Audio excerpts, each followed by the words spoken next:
Okay, good late evening to you guys. I just wanted to put out this little, it's not a story, but it's just something that I wanted to share. Okay, I know I look like probably three, four different people with all these different wig changes, but I just wanted to get this out to you guys. Just something I felt like sharing. So if you up, I don't know how many guys are off tomorrow or have to work or anything like that. Don't worry about that. Just watch it as a bedtime story. Listen to it. You only have to pick up your phone.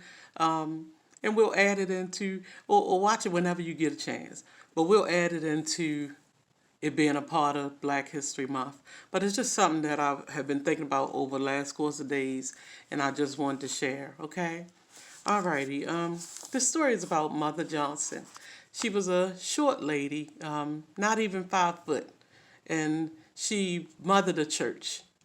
She wore different titles in there. I'm not really sure how she got that church. I don't know if she had a husband who passed or what happened, but she used to run a big church on North Avenue. For those who live here, it was North Avenue closest to Greenmount. Um, I can remember being in the church, and it was a big church, so a lot going on, and you had the ushers walking down with the white gloves, and when you did a double service of revivals, you had food and food meals and all kind of stuff going on, and a good church. I can remember being a little girl sitting in the front seat, front row with my mother, and I wasn't bored, but I was a kid, so I was a bit distracted, and my mother had on a, a, a big white shawl that had like little holes, like how shawls are made out of crochet. And I was sitting there, I would stick my finger in it, and I just was twirling it, balling it all up, twirling a piece of it. She was so into the words, she probably didn't even realize I was doing it. But Mother Johnson saw me, and she said, "Baby, don't do that." While she was up there in the pew, right? She saw me and told me not to do that. My mother would be protective of us in any other way, but in those moments, if somebody is telling your child something that's the right thing, you know what I'm saying? Y'all, excuse me. It takes a village, basically, right? So, there was no harm, no foul there, right? But that's just something that I remember. Now, as time went on, I'm not sure what all happened. I really would have to probably talk to my sisters about it. They may know more a little bit because they were older than me. But as time went on, Mother Johnson, we somehow lost the church. Um, I knew that that was something that meant a lot to her, and I knew that it did hurt her. But what I want to talk about with Mother Johnson was her determination to continue to give us the word.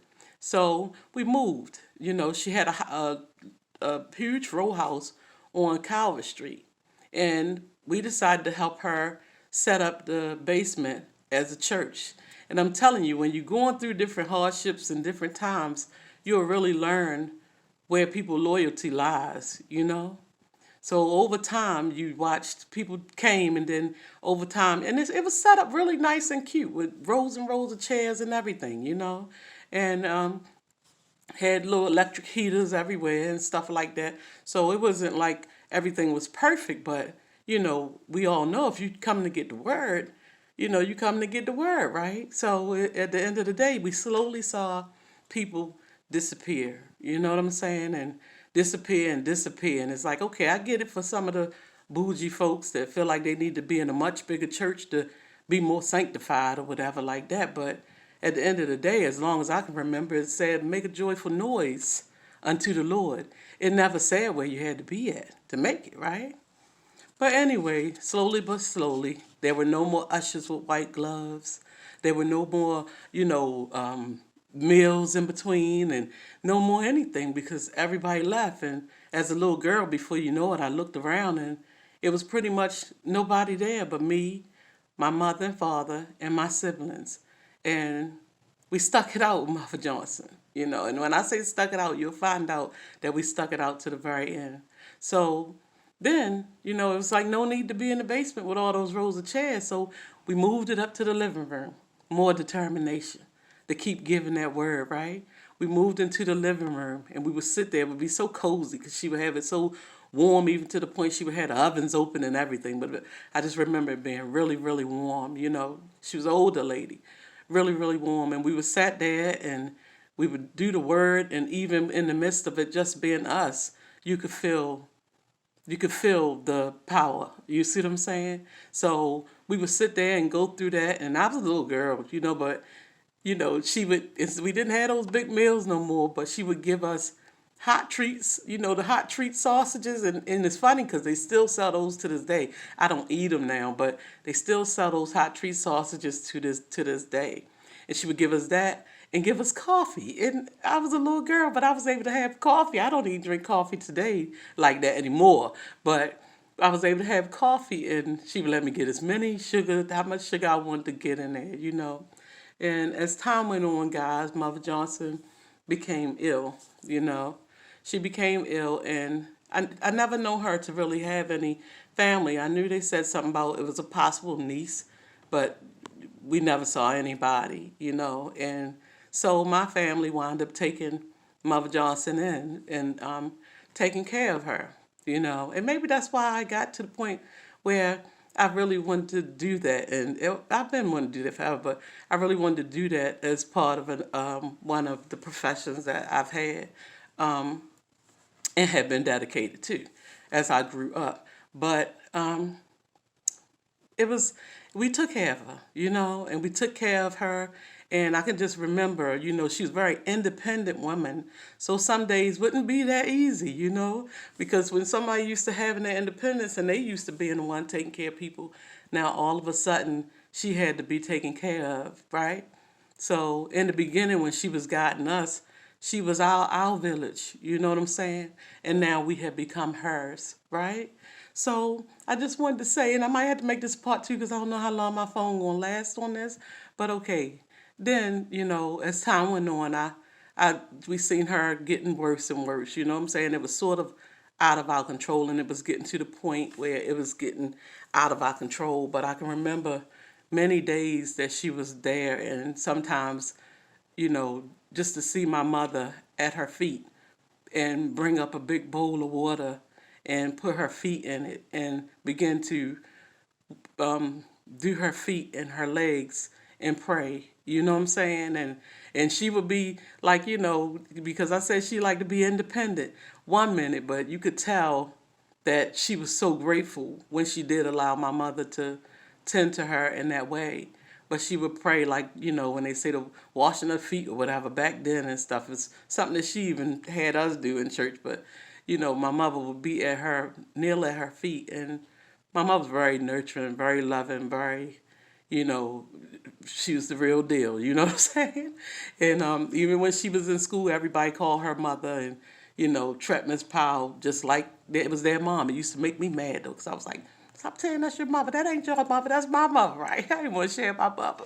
You know what I'm saying? But I wound up sharing her. I wasn't like that, but I would still be like, stop. That's my mother. That's my mother. That's my boo boo, right? But nevertheless, it got to be more out of our control, and we no longer could care for Mother Johnson. And she ended up passing. But there's something, the reason why I wanted to talk about this is that I thought about. It was something that she used to say all the time. And she used to say, never keep telling a child when they're young, like, boy, you bad, you bad, you bad, you bad. Never keep telling them that, but instead focus on the good that they do. Encourage the good that they do. You know what I'm saying? Just as much as just never do that. She used to say that all the time. And now that I'm older, it makes a lot of sense because, you could possibly change a child's mind because you see you're getting more attention from the good that you do than giving them more attention by telling them how bad they are and all this stuff like that. You know what I'm saying? So, but that was one of the things that she had said. And one last thing I wanted to mention, and I don't even know why I thought about this today, probably because I thought about this story, but one last thing I wanted to say, anybody who is in the healthcare field, stop treating these people bad. Like, don't treat them people bad. I'm telling you, okay? Don't be treating them people bad. I can remember even it's possible to make sure everybody is taken care of. I can remember a long time ago working in infirmary where I worked and took care of a whole bunch of nuns and stuff. And you walk in the building, you wouldn't even know it was that type of facility because that's how good as staff that we were and dedicated to making sure they were clean and fed and taken care of to the point, some of these places you walk in, you want to run back out because they're not well taken care of. You can tell the difference when somebody ain't been changed and taken care of regular like they should have been, right?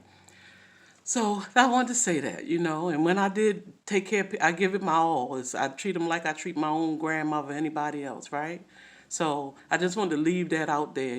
They are part of our history. Whatever color they are. Stop. And if you sit down sometime, even listen to some of them talk, that was always a joy for me, just to listen to their stories of the past. And they'd be like, "Well, can you come back and sit with me?" And I like, if I get through everybody, I'm telling you, I'll be back with you, Miss Parker. You know what I'm saying? I'll be right back with you and I'll sit with you, you know what I'm saying, till my shift over or something like that. But I just wanted to share that with y'all, and that's why I sort of titled this, It Takes a Village, because, she was being our village by directing us and telling us the right way to go as well. She was another one of those type of people. And at the end, we had become her village because she didn't have anybody. So we became her village and stepped in there for her. And in turn, like I said, about the places where you care for people, we are their village. Okay? Because a lot of them people, as you know, anybody who ever been in that field, those families come up there arguing and hollering once a year. And you don't see them for a whole year. We are their family all year long.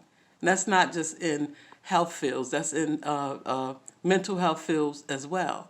A lot of those people, they come and make a bunch of noise for one day and then they don't go check on y'all loved ones. That's what y'all need to do. Do it regularly for the ones who not doing it, but they come up there and they get the nurses and everybody such a hard time, who be there for them all year long. You show up one day and just be off the chain. So that's all I wanted to say. Just a short story about my beautiful Mother Johnson. I even seen her in a dream and stuff like that. So I just wanted to talk about her a little bit tonight, and I hope y'all enjoyed the story and the little message. This was off the wall. I wasn't getting on here today, like I always tell y'all, but I just, that fell on me, and I decided to talk about Mother Sarah. I do believe her first name was Sarah. I was so young, y'all, but Mother Sarah Johnson. And God bless her, and God bless y'all too.